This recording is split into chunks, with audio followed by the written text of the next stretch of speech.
The second we saw that positive test, the joy hit, and honestly, almost immediately so did the fear. What if we lose it? I mean, what if something goes wrong? We'd been trying for almost 4 years, so this felt like our only shot. It feels a little silly now, but honestly, every single time my partner would go to the bathroom, I'd be asking, like, are you bleeding? Is everything okay? And I would scour around baby center for hours just looking for signs that something would go wrong and trying to find hope that something would go right. So if you're experiencing these same sort of like intrusive thoughts or feelings, this video is definitely for you. I'm going to be sharing some stuff that gave me real actual help, real tools I can rely on, and not just like positive feelings or positive messaging. So stick around and let's get into it.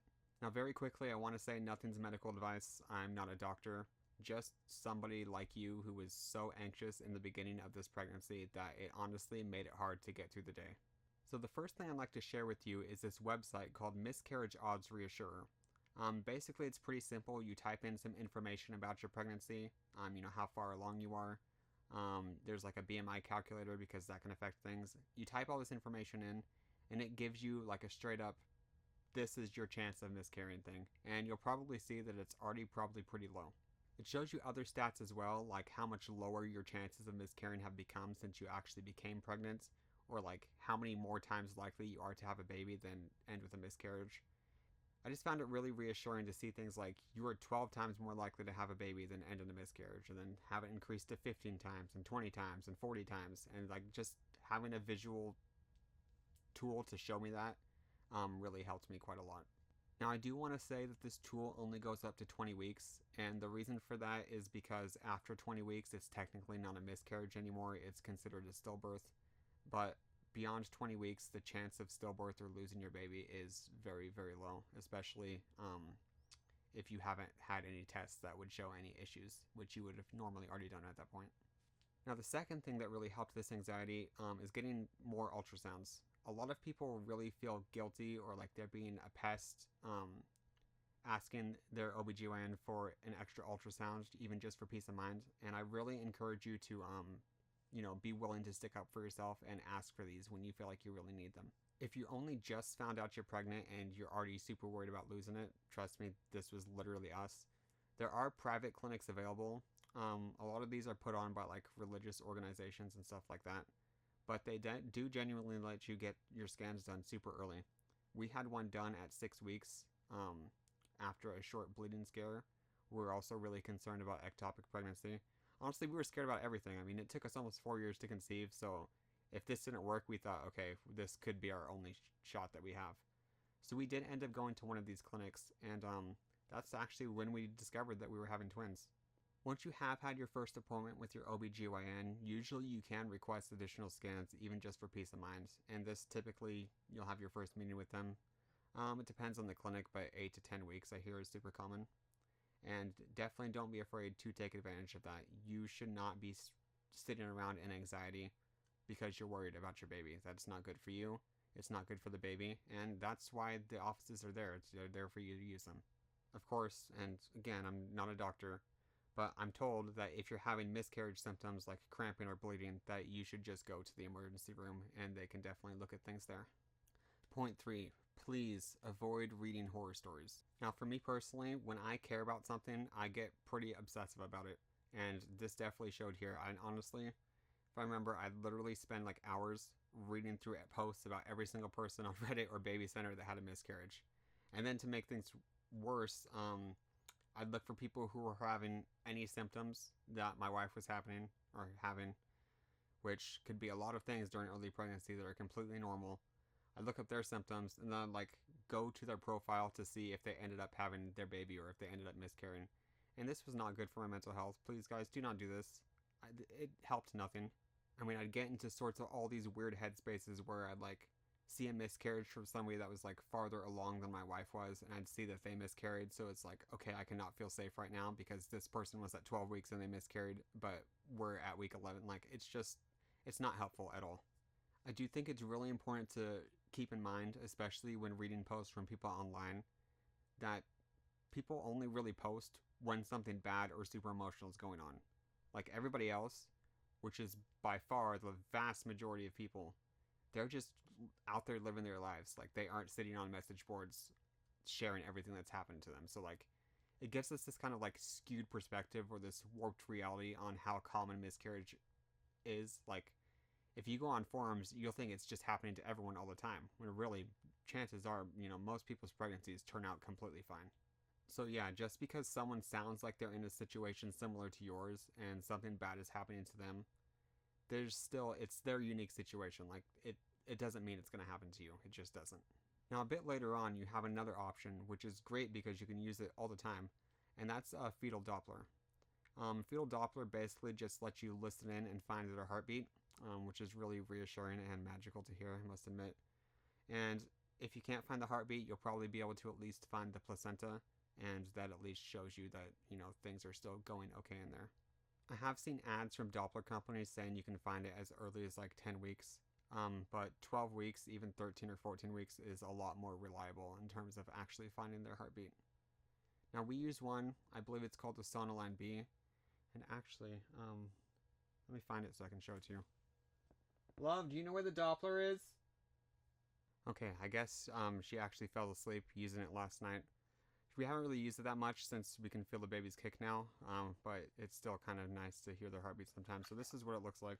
Hopefully that's in focus. Turn it on. You have this little stick you put over your stomach or your wife's stomach, in my case. Let's see if I can get a sound. Put it up to the microphone.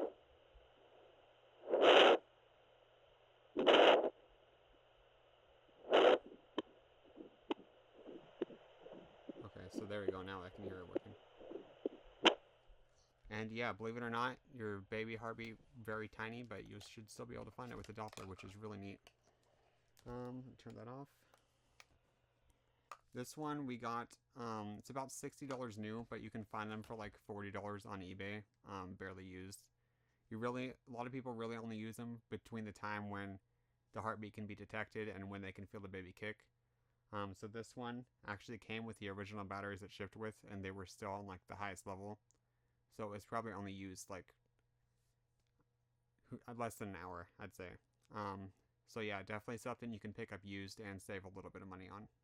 One warning I have for the Doppler though is in some parents, it can cause a lot more anxiety if you aren't able to find the heartbeat, or if you're able to find it once but then not a second time. So if this is something you think you might be prone to, it might be something to pass on. It can still also be really tricky to find the heartbeat. Even further on, like 18 weeks, some people still have problems with it.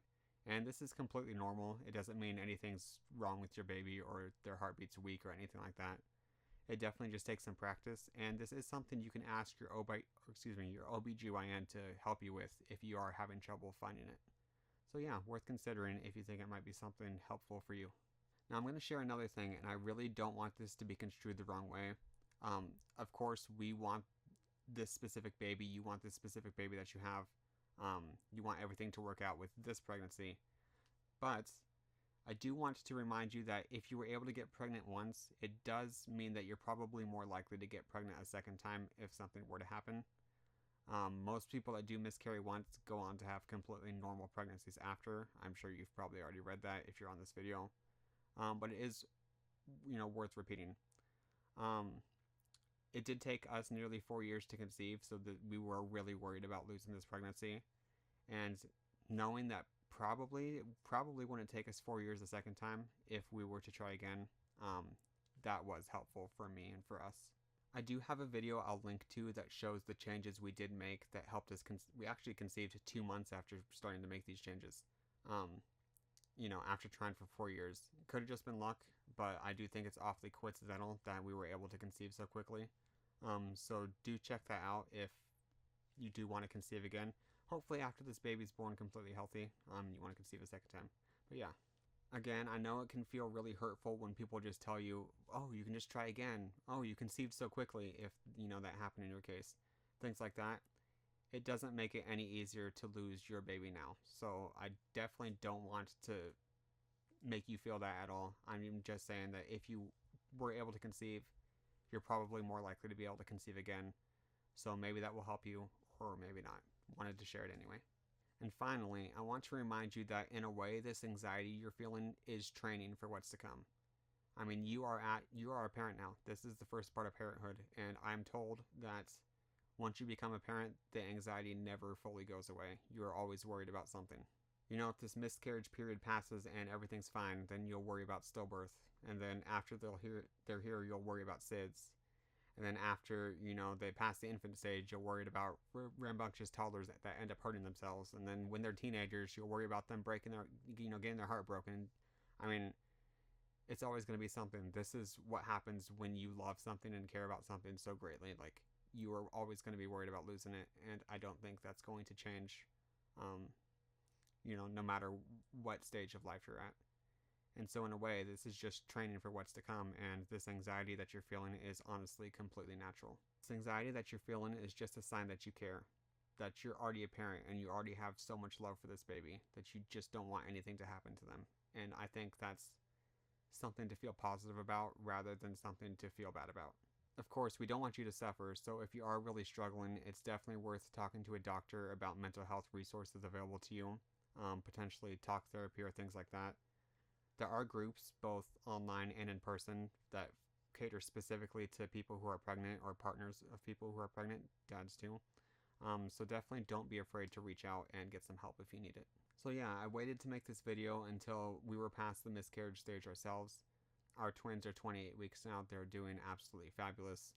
I definitely convinced myself that we'd be the unlucky ones and not make it this far, but so far everything is going great.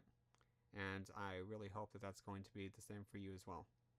I am planning on sharing lots of videos that hopefully will be helpful to new parents like you, so if you think you might be interested in hearing those, go ahead and subscribe. Otherwise, I appreciate you being here. I empathize with you. If you want to let something out, I will definitely listen, so go ahead and write a comment, just share what you're feeling. And yeah, I hope you have a healthy pregnancy ahead. I hope you guys bring home one or more babies, in my case. And yeah, thanks for watching.